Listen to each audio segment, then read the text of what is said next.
ایران کی پاکستانی فضائی حدود کی خلاف ورزی پر پاکستان کا شدید احتجاج، ایرانی ناظم الامور کی وزارت خارجہ میں طلبی۔ دفتر خارجہ نے کہا پاکستان کی خود مختاری کے خلاف ورزی کے سنگین نتائج نکل سکتے ہیں۔ ایرانی خلاف ورزی کے نتیجے میں 2 معصوم بچے جاں بحق جبکہ 3 بچیاں زخمی ہوئیں، جو انتہائی تشویشناک ہے۔ یہ غیر قانونی عمل پاکستان اور ایران کے درمیان رابطے کے متعدد چینلز کے موجود ہونے کے باوجود ہوا۔ نتائج کی ذمہ داری پوری طرح سے ایران پر عائد ہوگی۔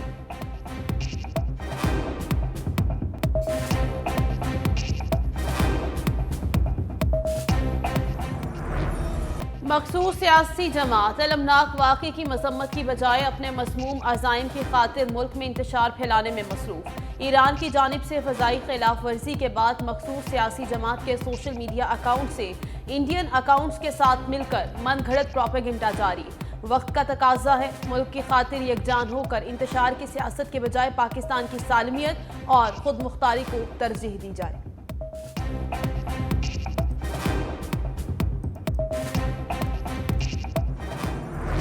عام انتخابات 8 فروری کو ہی ہوں گے، یہ آئینی تقاضا ہے۔ شفاف انتخابات کرانا نگران حکومت کی ذمہ داری ہے۔ وزیراعظم انوار الحق کاکڑ کا غیر ملکی نشریاتی ادارے کو انٹرویو، کہا پاکستان میں عام انتخابات کی تیاریاں جاری ہیں۔ الیکشن کمیشن آئینی تقاضے پورے کر چکا۔ عوام کو انتخابات میں ووٹ ڈالنے کا موقع فراہم کرنا ہماری ذمہ داری ہے۔ عالمی مبصر بھی پاکستان آئیں گے۔ معیشت کی بحالی اولین ترجیح ہے۔ اقتصادی اشاریوں کو صحیح سمت میں گامزن کرنے کے لیے اصلاحات کا عمل ناگزیر ہے۔ ملک میں کڑاکے کی سردی، لاہور اور قصور میں پارہ 5 degree centigrade record, Gujranwala میں پارہ 6 اور اسلام آباد میں 14 ڈگری سینٹی گریڈ۔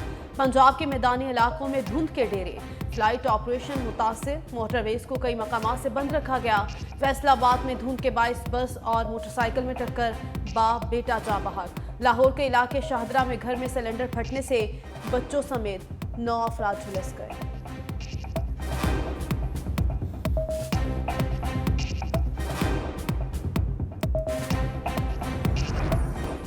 پاکستان کا دفاع مضبوط اور یقینی بنائیں گے، سپہ سالار کا عزم۔ پاکستان آرڈیننس فیکٹریز کے دورے کے موقع پر خطاب میں کہا قومی ترقی کا راستہ POF واہ جیسی مقامی صنعتوں سے متعین ہوتا ہے۔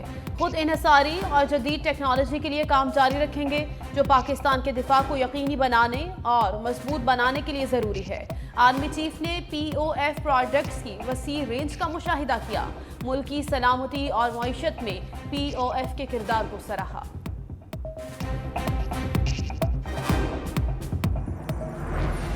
وقت پر عام انتخابات کرانے کا مشن، انتخاب نشان کی تبدیلی آڑے آ گئی۔ متعلقہ حلقوں میں الیکشن کی تاخیر کا خدشہ، چیف الیکشن کمشنر سکندر سلطان راجہ کی زیر صدارت بیٹھک۔ مختلف حلقوں میں انتخاب نشانات تبدیل کرنے سے متعلق فیصلوں کا جائزہ۔ اعلامیہ میں کہا انتخابی نشانات الاٹ ہونے کے بعد مختلف فارم سے انتخابی نشان تبدیل کیے جا رہے ہیں۔ ادارہ تینوں پرنٹنگ کارپوریشنز کو بیلٹ پیپرز کی چھپائی کا آرڈر دے چکا۔ انتخابی نشانات کی تبدیلی کا عمل جاری رہا تو الیکشن میں تاخیر کا خدشہ ہے۔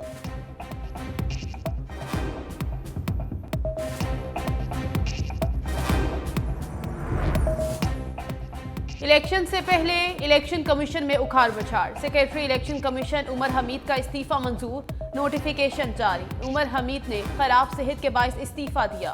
ڈاکٹر سید آصف حسین نئے سیکریٹری الیکشن کمیشن مقرر، چیف الیکشن کمشنر نے 1 سال کے لیے تعینات کیا۔ الیکشن کمشنر بلوچستان اعجاز انور چوہان کا تبادلہ، الیکشن کمشنر پنجاب لگا دیا گیا۔ الیکشن کمشنر پنجاب سعید گل DG اسلام آباد، مرکزی الیکشن کمیشن مقرر۔ محمد آفریدی ایڈیشنل ڈائریکٹر جنرل اسلام آباد سے الیکشن کمشنر بلوچستان تعینات۔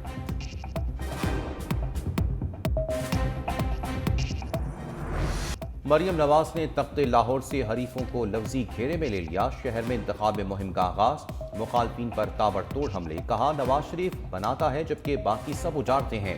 5 سال پہلے گھسپیٹیوں نے لاہور پر قبضہ کر لیا تھا، 8 فروری کو صرف شیر دھاڑے گا، عوام کو گھسپیٹیوں کو اٹھا کر باہر پھینکنا ہے۔ پولنگ کے روز شیر پر ٹھپا لگاؤ اور پاکستان کو نواز دو۔ شیر مضبوط حکومت کے ساتھ آئے گا تو مہنگائی کم ہوگی، لاہور سمیت پنجاب اور پاکستان کی قسمت بدل دیں گے۔ بلاول بھٹو کے لفظی تیروں کا لیگی قیادت پر نشانہ، نوڈیرو میں خطاب کے دوران کہا ایک شخص کو چوتھی بار مسلط کیا تو عوام نقصان اٹھائیں گے۔ पहले भी पाकिस्तान को बचाया, अब भी बचाएंगे। नवाज शरीफ अमीरुल मोमिनीन बनना चाहते थे, हमने नाकाम बनाया। आज इनके मुखालिफ के साथ जो कुछ हो रहा है, कल इनके साथ भी यही होगा। पहले दिन से सिलेक्टेड राज को दुनिया के सामने बेनकाब किया। मुल्क के खराब हालात का किसी को कोई एहसास और फिक्र नहीं। तकसीम की सियासत का असर हर घर तक पहुंच रहा है। सियासी अदम इस्तेहकाम से मईशत को नुकसान होगा, मुल्क, विफाक और निज़ाम को भी नुकसान पहुंचेगा। बिलावल वालिदा का जिक्र करते हुए आप दीदा बोले, दहशतगर्द एक बार फिर सर उठा रहे हैं। इन्हें दावत दी गई है कि कराची में आकर घर बनाएं। कप्तान की एक बार फिर सियासी हरीफों को ललकार, कहा प्लान सी के बारे में 8 फरवरी को पता चल जाएगा। बल्ला रहा न बल्लेबाज तो अब क्यों डरे हुए हैं।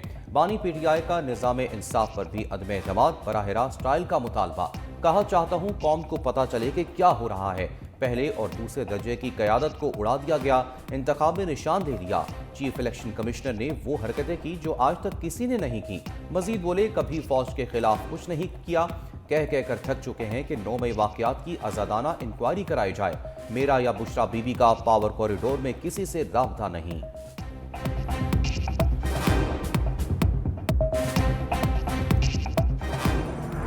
सोशल मीडिया पर जजिस के खिलाफ मुहिम चलाने वाले खबरदार। वजारत दाखिला इलेक्शन 6 रुकनी JIG बना दी।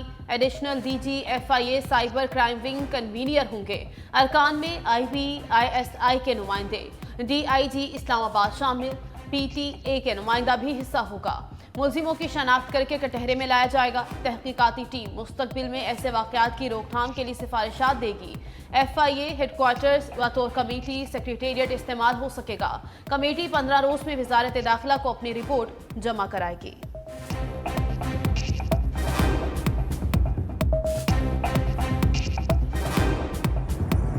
कप्तान की अदम मौजूदगी, खिलाड़ियों ने आपस में ही मैच डाल दिया। तहरीक इंसाफ पर कड़ा वक्त, पार्टी के अंदर कुछ अनासर एक दूसरे को नीचा दिखाने लगे। रऊफ हसन के बयान पर शेर अफजल मरवत खामोश ना रहे, खरी खरी सुनाकर हिसाब चुकता कर दिया। बानी पीटीआई मुखालिफ अफराद को टिकट दिलवाने का इल्जाम, कहा रऊफ हसन निगरान हुकूमत में मौजूद अपने भाई फवाद हसन फवाद के लिए काम कर रहे हैं। PTI और JUI शेरानी ग्रुप का अलायंस भी इन्होंने खत्म करवाया।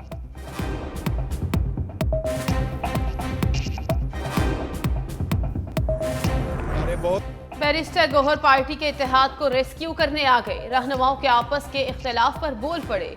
मीडिया से गुफ्तगू में कहा, पार्टी रहनुमा और कारकुन आपस के इख्तलाफात को इशू ना बनाएं। हमारा लीडर जेल में पड़ा है और आप इख्तलाफात में पड़े हैं। अगर किसी से जाती इख्तलाफात हैं तो खुद तक महदूद रखें। शेर अफजल मरवत लकी मरवत से इलेक्शन लड़ेंगे, वो हमारे साथ हैं। PTI नामजद उम्मीदवारों की फहरिस्तें आज फाइनल कर लेंगे।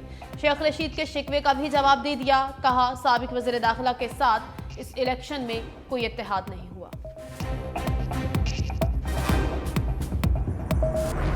बानी तहरीक इंसाफ इंतखाबी दंगल में उतरने के लिए अदालती फैसले के मुंतज़िर। लाहौर हाई कोर्ट ने समाअत के बाद फैसला महफूज कर लिया। साबिक वज़ीर आज़म की लाहौर और मियावाली से कागजात मुस्तरद होने के खिलाफ अपील पर समाअत। जस्टिस अली बाकर नशवी की सरबराही में 3 रुकनी बेंच ने इस्तफसार किया, क्या इखलाकी पस्ती कानून के मुताबिक हुई कोई जुर्म है। वकील इलेक्शन कमीशन ने जवाब दिया, नहीं, इखलाकी पस्ती कानून के तहत जुर्म नहीं। बानी PTI के वकील ने कहा, इखलाकी पस्ती को दीगर जराइम की तरह नहीं देखा जा सकता। तोशाखाना सजा मुअत्तल हो चुकी, फैसले तक मेरा मौक्कल मुजरिम करार नहीं दिया जा सकता।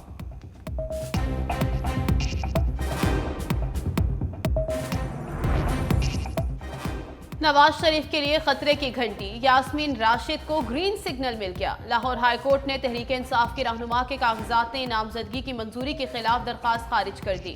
जुल्फी बुखारी के लिए भी इंतखाबी उखाड़े में उतरने के लिए रास्ता साफ। इनने 50 सटक से इलेक्शन लड़ेंगे। PTI रहनुमा जरताज गुल को भी इलेक्शन लड़ने की इजाजत।